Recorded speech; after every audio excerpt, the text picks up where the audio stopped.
I'm Andrew Murata, host of the Education, Leadership, and Beyond podcast, a part of the Education Podcast Network, just like the show you are listening to now. Shows on the network are individually owned and opinions expressed may not reflect others. Find other interesting education podcasts at edupodcastnetwork.com.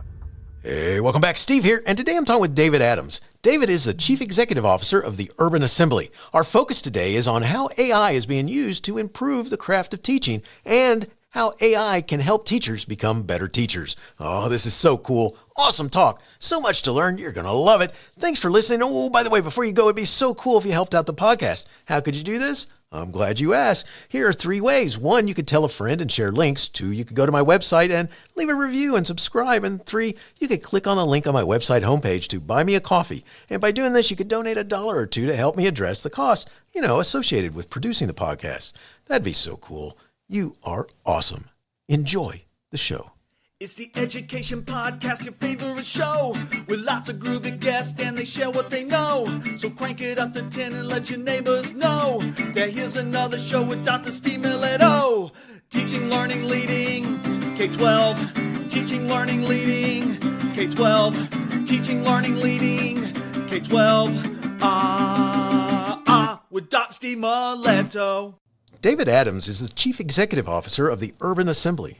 He started with the UA in 2014 as the Director of Social Emotional Learning, where he created the Resilient Scholars Program, or RSP, a unique approach to integrating SEL into curriculum and classroom practices across the UA network.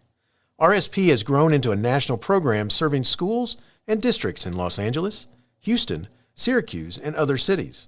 As a Senior Director of Strategy, David led the expansion of the organization into a model provider of school support with an emphasis on innovation and equity in public education. In 2022, David was named one of Crain's 40 Under 40 honorees, and in 2021, he received the Champion of Equity Award from the American Consortium for Equity in Education. David sits on the board of CASEL and is an author of the Educator's Practical Guide to Emotional Intelligence and a co-author of the textbook Challenges to Integrating Diversity, Equity, and Inclusion Programs in Organizations. He is a civil affairs officer in the Army Reserve and holds an M.Ed. in educational psychology from Fordham University. Our focus today is how is AI being used to improve the craft of teaching itself, and how can AI help teachers become better teachers? David, so glad to have you back on the show again. Say hi to everybody. Hey, everybody. It's a pleasure to be with you then, Stephen. Well, it's awesome to have you back on the show, and this is really cool. And I looked up on my calendar and I realized last time we talked was December 22, and I'm like, wow. And, I read in your bio that you're the CEO of Urban Assembly. Could we start with you explaining Urban Assembly? Sure. So the Urban Assembly is a nonprofit, and we're focusing on innovation in public education. And so we do that by designing educational solutions that improve educational outcomes for our students and all students. We have our 22 schools within our Urban Assembly network here in New York City that are Urban Assembly designed. And then we look at solutions in things like social and emotional learning, like you talked about in my bio. We look at things like instructional quality, and then we look at things like post-secondary readiness and success. And then we think about how do we design solutions that can scale from our schools to all schools to improve outcomes in those areas. Very cool. I appreciate you explaining that because we're going to talk about your program a little bit different this time. We're talking about how you use something that's impacting all our lives right now, and who knows where it's going. So our focus today is AI and how it can be used to improve teaching and help teachers become better at their craft. AI has only been with us for a short time. What do you think? Is it being used to help teachers? If so, how? Well, I think it's a misnomer to think that AI has only been with us for a short time.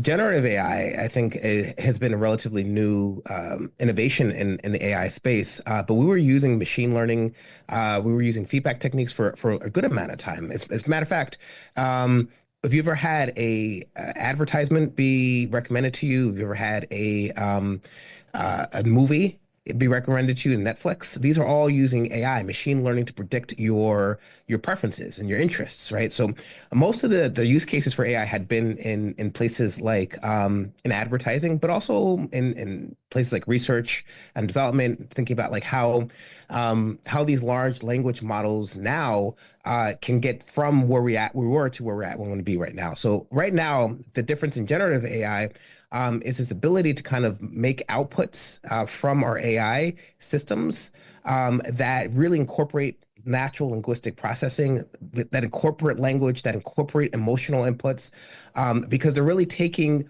all of the information that we've ever had and generating new pieces of information per the increase. In the past, you had like stable outputs. So like if you, Stephen, watched 7 movies, the AI for Netflix would reliably predict the 8th movie you might want to watch, right? This prediction space. For generative AI, it's you might get a different answer every time, because it's not really just taking what you've done, it's really taking the corpus of human knowledge and then using that to make predictions in terms of what people are doing. So this is all to say in the use cases in education are usually around 3 areas. One is like student practice and personalization of learning. So things like Conmigo, how are students getting specific pieces of feedback around their specific needs, right? And that's like personalized tutoring. We have tools like Project Cafe that the Urban Assembly has developed, a classroom automated feedback environment. And this is around teacher feedback, where teachers receive feedback around things like quality, number of questions, type of positive, negative interactions in the classroom. And then things like practice for students around things like you are writing an essay. How do you refine this essay, and how do you get prompts around this essay that can help you refine the quality of writing that you have, as well as like how do you get more feedback around your answers? And these are things like Course Mojo. Those are some tools being used there. So what I would say is that we are still at the precipice of this work. AI has been around for a long time, but the use of AI to increase practice and feedback for teachers and students is really just emerging right now as these tools are being developed. That's awesome. What an incredible description of it. Because it's like, when we think about some of the different uses that we're starting to figure out what it has, it kind of challenges people to think about, like I think one of the big things in schools that has come from the very beginning is whether the kids are using it to write their papers or not. I've heard that so much. It's like, Yeah. okay, can we look at it the opposite way? Maybe we should figure out how to help encourage them figure out how to use it. I think that's an interesting aspect of what it is that you're talking about when you talk about finding ways that it could help in schools, is what it makes us think about. I mean, can we talk about that just a second? I mean, how we might embrace that thought, on just kind of a, this is helpful, not because there is a lot of thought out there that maybe we are also creating the next Terminator. I don't know, Well, I mean, not sponsored by Cameron or the movies or anything like that. we're at the point where what is happening in schools needs to be deeply thought about in terms of what we're trying to accomplish with our learners, right? The idea that I need to memorize facts and knowledge for the sake of memorization should have gone away a while ago when Google was invented and encyclopedias and things like that, right? But that's different from saying I need to take in content and learn things in order to first understand how to learn, and second, in order to reason effectively as a citizen of our country or our community. It's not that AI can't tell me how Alexander Hamilton and Thomas Jefferson went at it in terms of the presidential election, right? It can. The question is, how does that information interact with the learner so that the learner can then reason around the presidential politics of 2024 and understand where they exist in the spectrum of American history? And it's not, again, it's not because if I asked AI to push out a piece of analysis to tell me that it couldn't, it could. But like, I don't necessarily, it doesn't matter that AI can do it because like what we need is people to do it. Right. Right, right. So, so I think we just need to sit and start to conceptualize what we're trying to accomplish with our educational system. What's the role of content knowledge? What's the role of analysis and critique? And then what are the methodologies we're using to teach those things, right? The question of like writing an essay um, is not because I need more essays written per se. It's so that young people can organize their thoughts and information and reasoning through the written space and then make an argument, right? That is well founded. So can AI do that? Yes, but like I don't need AI to do that, right? Right. Like, Oh, yeah. I need people to do that. And if anything, I think when we're looking at the quality of discourse in our country in terms of elections, like we need more people to be able to do highly educated things, hold pieces of information, synthesize, desynthesize, understand the reason why the author is trying to make the argument. What's the author trying to persuade us of? Why do you think that that's the case?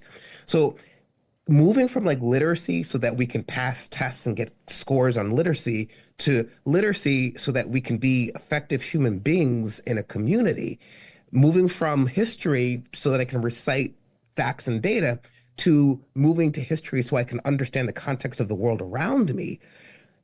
That is not an AI solution. That is a people solution. And AI is only going to help us do that if we can conceptualize it around what we want learners to be, know, and do. Oh, I love this. This is especially because I am a former history teacher. All right, I have multiple degrees in history, and I stayed focused on history. Not that there's anything wrong with social studies. That's not my point. I specifically wanted to be history, and one of the most depressing things was when the kids would walk into the classroom and say, "Hey, do we have to know this? Do we have to know dates? Do we have to know? Do we have to write down years? Do we have to memorize?" And I'm like, "That's not what it's all about, man." It's just funny that. Yeah, because we need people thinking it's so moving forward.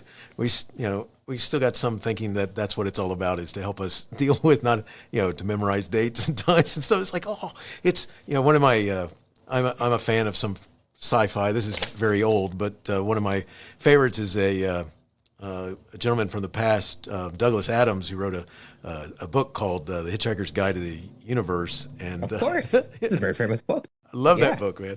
And and he has there's an android in there. His name's Marvin, and he's always frustrated with them saying something like this. The brain the size of a universe, and you ask me to go get you a cup of tea.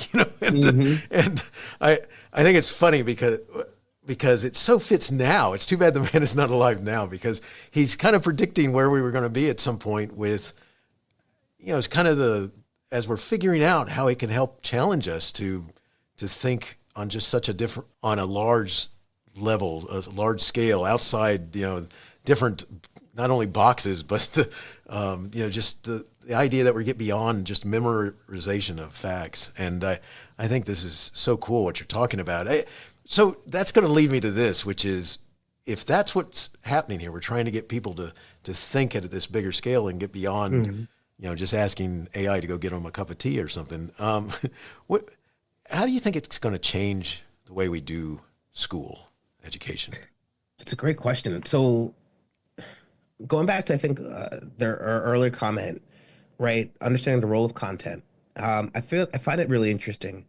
So the way large neural networks are trained, right? And these are the underlying kind of research that comes into the AI space is that they're given like vast amounts of information, and the system starts to make correlation between ideas and information. And then humans often are in the loop, and they train the system by testing, are these correlations correct, right? Do these words go together? Do these ideas go together? Do these concepts go together? Is this a bird? Let's just talk about visual AI, right? You train it on birds, and then you ask it like, and it'll say, is this a bird? And you're like, no. And is this a bird? And then by doing that, you start to refine the connections that are being made in the neural network. And the ironic thing here is this is based on human learning. So this way of training AI was based on how our neurons are actually organized in our brains, called the Hebb rules, that neurons that fire together, wire together, that fire together, right? And so the way that information processes in the brain is like when we are exposed to information, these neural pathways, when they fire together and they activate, they start to become these they connect together in ways that like help us learn, right? So like when you look at a baby, you can see that like it's starting to raise his arm, put it down, raise his arm, put it down, right? And it's like, this is crazy. I'm raising my arm, I put it down. And as it practices it, right, you start to get this kind of muscle mind connection where like, oh, when I go like this and go like that, right, I can raise my arm up. And that's the way we reason.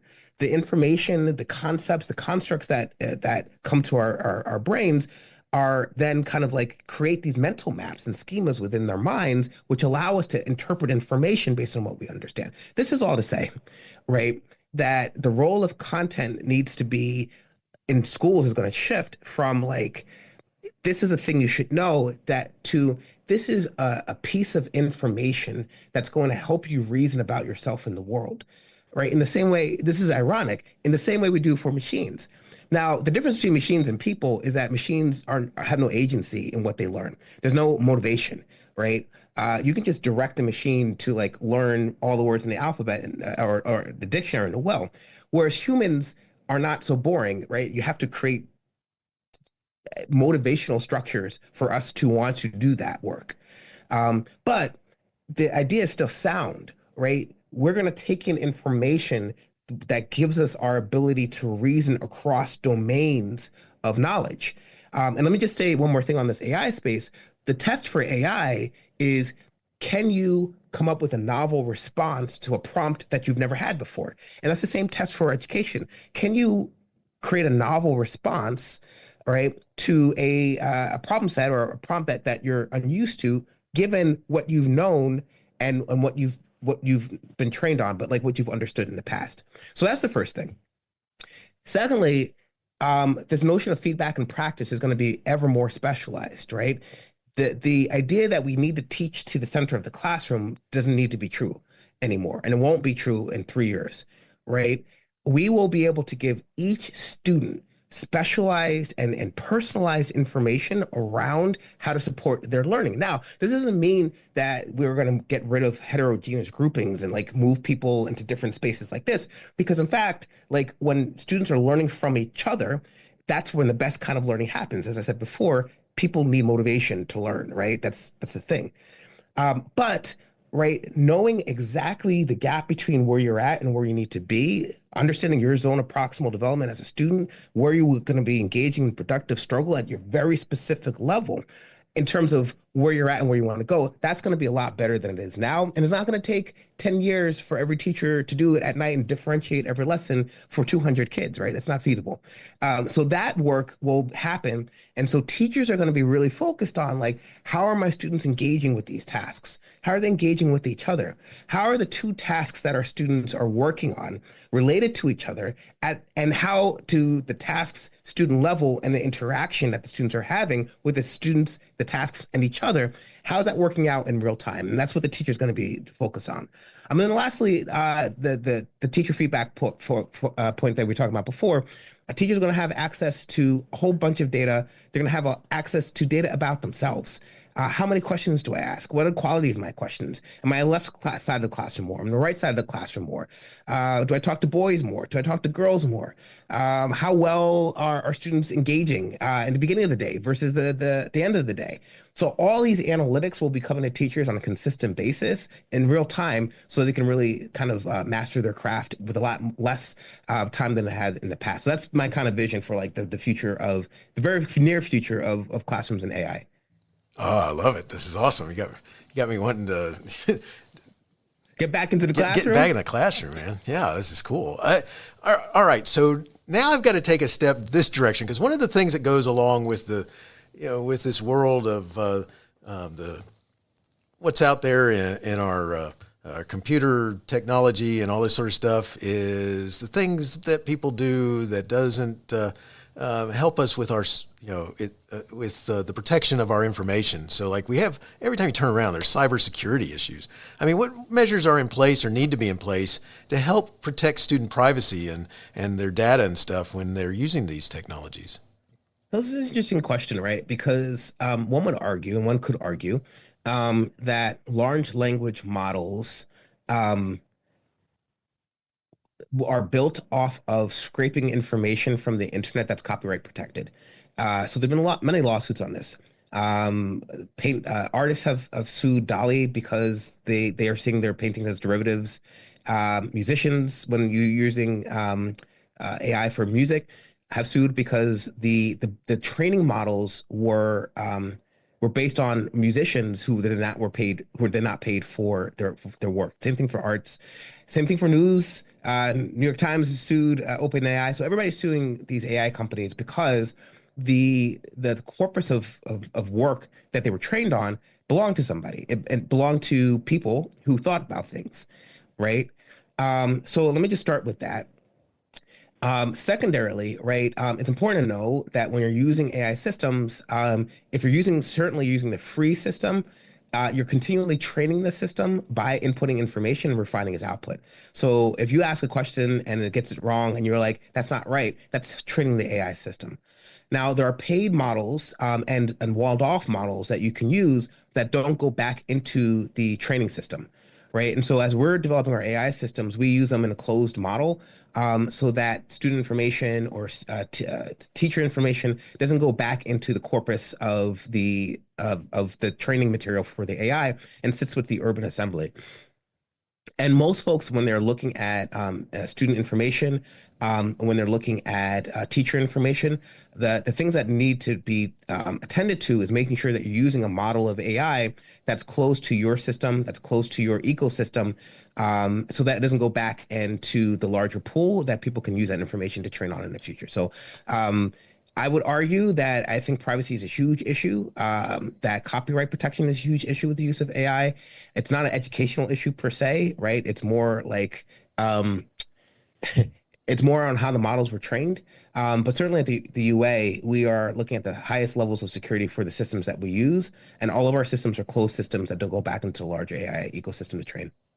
That's awesome, because that's so important if you're going to get people to use it and teach kids how to think with it and get in that deeper level of learning aspect of it, to know that their information is protected out there as well. So one of the things that goes with this with cybersecurity and so forth is people who use technology like this AI to use it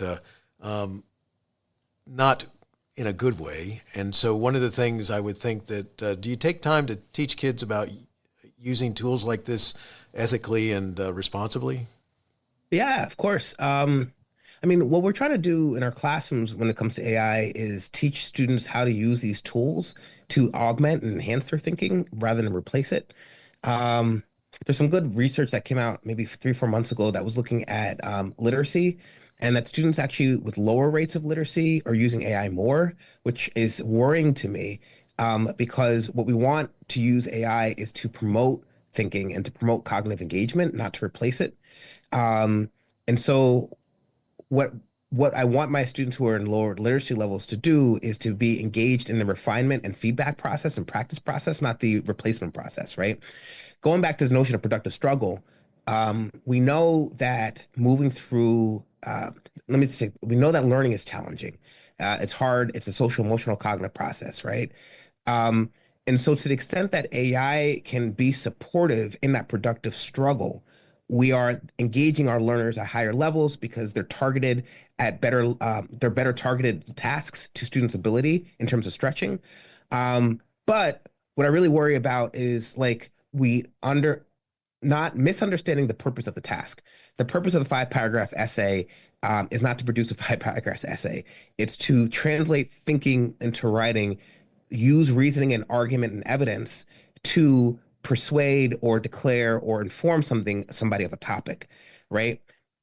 And to the extent that our students understand that that's the task, then I think they're going to be using AI to engage in that task. to the extent that students think that the purpose of a 5-paragraph essay is to produce 5 paragraphs that have opening and a closing and get a 90, then they're going to say, well, AI can do that. Why do I need to do that?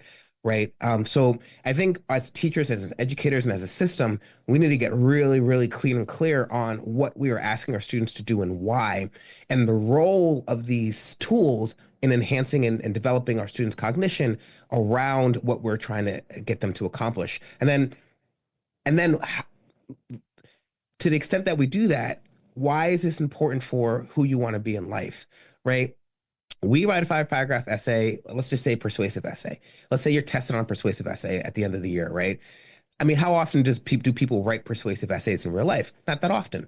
But how often do you write an email to your boss with an intent to get funding or a funder or an investor? Pretty often. I mean, as a CEO, pretty often, right? But how often do you talk to your neighbor about a difficult topic and you want to inform them of why you think this is an important thing to campaign on, or to put a lawn sign off? Or whatever, you go to town hall meetings and you have a disagreement around a local ordinance, right? So we need to ensure that our students understand why these skills are important. And then AI is the tool that we're using to enhance them, but it's not about the essay. It's about you, Steve, and it's about our kids. It's about our youth. It's about our communities. It's not about the essay. That's just the way that we're teaching these things.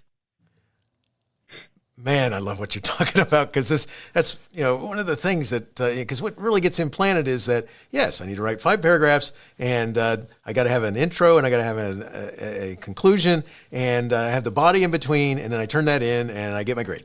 And that's what it's all about. And it's like, no, we're missing the point here, right? So, and I think, unfortunately, we've presented things like that for so long that you're so right. I mean, you could easily ask AI, write me a 5-paragraph essay on the following topic, and then it would spit that out, and you've learned nothing, and that's not really how you're supposed to use it. And we're back to my analogy with Marvin. So this is just so incredible, because I think that is such a strong feature of what you're trying to do anyway. As a teacher, you're trying to teach the idea of how to use the thing between your ears, and it's where it's for just the power of it is just so incredible. And if we're just, tapping just a little bit on there so we can, get the answer and get the check mark so that we're good and move on. One of the things that you hear a lot is this, there's critics out there who say that AI is going to replace teachers, or it's going to, take the soul out of teaching. What do you say to that? So teaching is a social, emotional, and cognitive process. Learning is a social and emotional and a cognitive process. When my son was with me during the pandemic, he was in the next room, Elijah. He would get really frustrated with tasks that were not well planned for independent work. And he would be really frustrated. Like, the computer's all over the place. He's like, tears, he's bawling, and I'm gonna go over to him and I put my hand on his shoulder and I'm like, Elijah, you doing okay? And he'd be like, no, this is really frustrating. And I'm like, all right, let's walk through it. And he would say, okay, this is the problem. And my presence helped him to solve the problem, not because I had more technical expertise than he did, right? But because the presence of a supportive adult helped him to kind of like sit back into his regulation space and engage in this task that was kind of stupid anyway, but engage in it effectively, right? And so when we think about the roles of teaching and teachers, it's not going to be just like, I know more than you do, because again, AI has access to all of human knowledge that ever existed, right? And so do we, right? Through these prompts. It's, how do I help you engage in the learning process in this material, right? How do I help support the development of tasks that sit within your zone of proximal development? How do I help you through this productive struggle? How do I organize learning environments and learning experiences so that you can interact with the material, yourself, the AI, and your partners in ways that generate thinking, right? So I think about it as like a coach. What do coaches do? It's not like they have like, oh my God, my plays are so incredible. I mean, typically speaking, pick and roll is going to be a pick and roll. Talking about basketball, right? Coaches motivate, They understand. They can tell the difference between where a player is at and where they could be, and they develop plans of support and development so that they get to the next level. And that's where teaching is going to shift. I expect there was a research study that looked at tutoring and AI, and they looked at effective tutors without AI and how much students learned. They learned a whole bunch. Ineffective tutors, less so. Middle. But then they put AI with the ineffective tutors. And it turns out that the AI supports help students learn just as much as the strong tutors did. So when you put AI into tutoring, the least skilled tutors helped students learn as much as the best skilled tutors. And then your middle school tutors helped students learn as the best skilled tutors. And the best skilled tutors still got a little better when they had the AI supports. But it meant that like the quality of skill could vary in terms of the tutoring, but the output from student learning stayed stable because of the support. That's going to be a game changer. This is going to be a game changer. I'm saying like we can support teachers across the board, right? Imagine it takes years to get a teacher to the level where they are at the top of their craft. What if we could do that in 6 months using AI-powered supports that allow students to learn, even if you don't have that good of a teacher? Now, here's the problem. The context for learning is always going to be important. Your supportive learning environment, the climate of the classroom, how well and how organized the teacher's learning experiences are in terms of how they're designing them. You can design those learning experiences, but like, as we were saying before, motivation matters, right? Students are like, I'm not really motivated. So I guess my point here is that there's always going to be a coach to a basketball team, right? Not because the players aren't great, not because they can't jump to a moon, but because organizing a team, a group of people is a human endeavor, right? There's a coach to a football team because organizing a group of people is a human endeavor towards a common purpose and a common task is a human endeavor. And as long as we are humans, we're going to need humans in the front of the classroom organizing us in order to create learning experiences that matter. Boy, have you got this so right on the money, man. This is awesome. I love this. Because there's so much to it beyond this thought. Because I think when people think that it's going to pull the soul out or it's going to replace teachers, that they're thinking of it in that terms of everything's memorization or write the 5-paragraph essay, and it's not. It's like let's fly, be free. It's like let's go out there and see what we can do, as opposed to confine us to just that format or whatever it is that they're stuck on. I love it. So let's go now into your organization. Can you provide some insights into how AI is currently being integrated into the educational framework at the Urban Assembly Maker Academy? We sure can. So at the UA, we've developed 2 tools. One is Project Cafe, the classroom automated feedback environment. Talked a little bit about it before. But this is a teacher feedback tool. We put a camera in the classroom, put a microphone on the teacher, put a microphone in the classroom, and it automatically gives teachers feedback around things like the quality of questions, open-ended versus closed-ended, the number of questions. It can look at positive climate, encouraging language, respectful language, insulting language. It can look at how much teachers are talking versus how much time students are talking. It can look at how on topic that speech is. It can look at how well the teacher redirects classrooms back to the learning objective.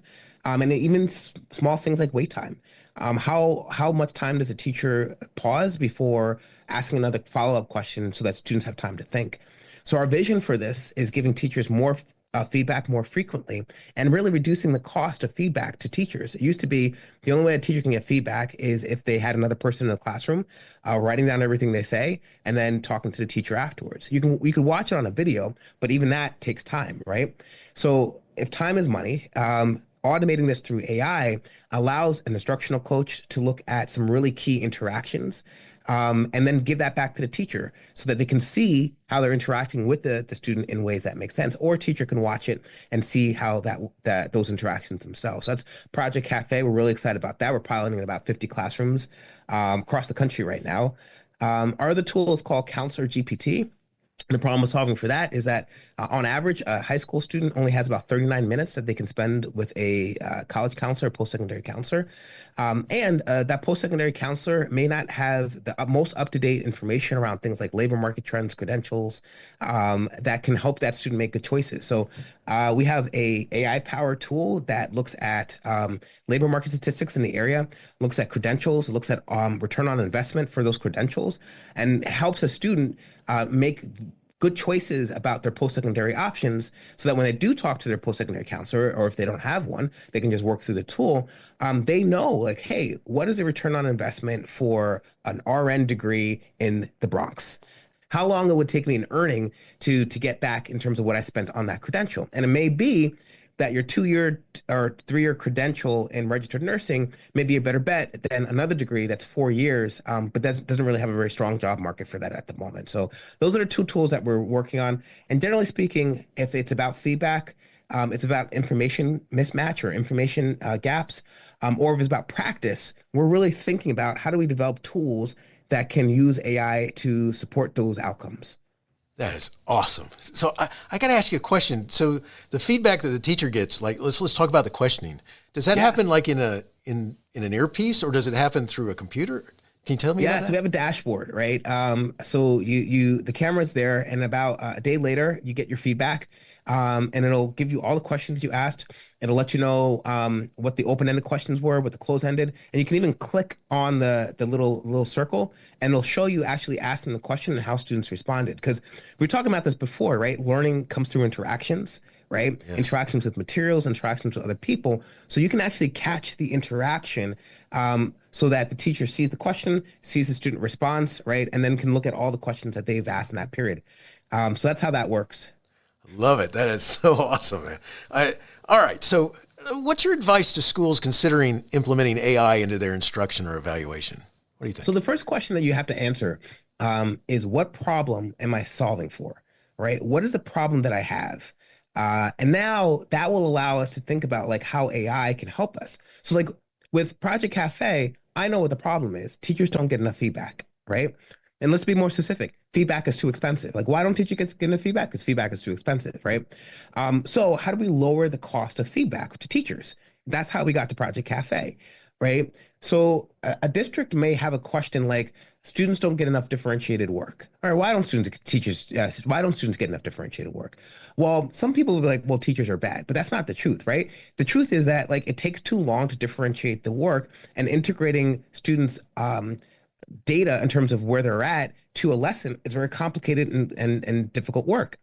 So now I know why that problem exists. Differentiation is hard because of the integration of data and the time it takes to do that. Now the question is, how might I use AI to automate the integration of data so that students get more differentiated lesson plans, right? Now that's a cool use case for AI. So it's not like, I think sometimes you're like, we're doing an AI thing. I'm like, okay, cool. So what are you doing with it? They're like, well, I don't know. What do people say? We're using it to make teachers, I don't know. But like, if you don't have the problem, then you're kind of like fishing for solutions that don't make sense. Maybe because some AI company came to your district and was like, we've got this tool, you should buy it. And you're like, I want to do AI. So now I bought this tool, right? So the bottom line is know what problem you're solving for. Ask yourself why. Why is this problem manifesting? And usually it's time. We don't have enough time. It's usually we don't have access to enough knowledge, right? Or, I mean, those are really the two things. It's usually time and it's usually knowledge. And if you can solve for that, AI is usually a good solution for time and knowledge. So Counselor GPT is a time and knowledge problem. Knowledge in terms of college counselors don't have enough knowledge of emerging labor markets and credentials connection to those labor markets.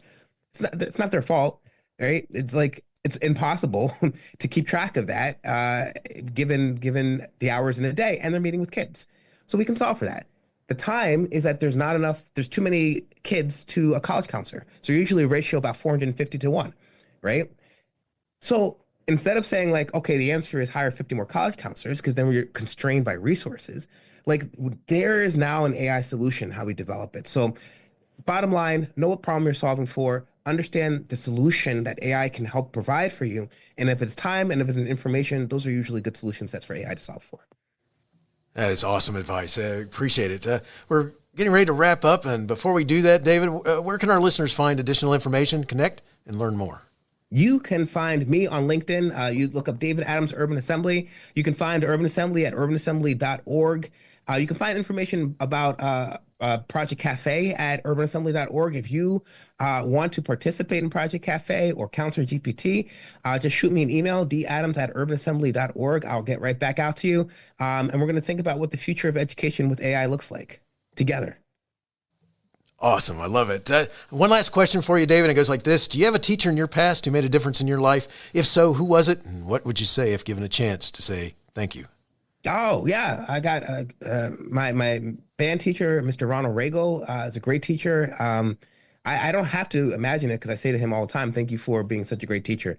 Not only did he push me, but he also helped me think about what I could be if I put more effort into the things that I was trying to accomplish. So it was a great teacher, Mr. Laird, great teacher in high school, junior high school, also helped me think through kind of like what could we do together as a society. We did humanities, helped inspire me to think about what the human condition was and what the human condition could be. So great folks who cared about me, helped inspire me to get into education. And I've already thanked them, but there's no problem with saying thank you again because those folks continue to inspire me today. That's so cool. Thanks for sharing. And David, first of all, I got to tell you, your energy and your passion is so incredible and it's so inspiring. Thank you so much for that. And, thanks for talking with us about how AI is being used to improve the craft of teaching and how AI can help teachers become better at their craft. AI is here, and what a powerful tool. And it's cool what you're doing and introducing the kids to it. Thank you so much. Wishing you the best in all you do. Thanks, Steve. Hey, you have been listening to Teaching Learning Leading K12, a podcast to help you help kids achieve their dreams. Teaching Learning Leading K12 is a member of the Education Podcast Network. Podcasts for educators, podcasts by educators. Teaching Learning Leading K12 is a member of the podcast network based in Canada called Voice Ed Radio. Voice Ed Radio, your voice is right here. The opinions expressed on Teaching Learning Leading K12 are those of the guests and host. Teaching Learning Leading K12 is intended to share ideas, advice, and suggestions. Teaching Learning Leading K12 is produced for educational purposes. Hey, thanks for listening. It would be awesome if you visited my website at stephenmiletto.com and connected with me, left a review, and listened to more episodes. And by the way, you could also share it with your friends, with your family, and your colleagues. Thanks so much. You're awesome.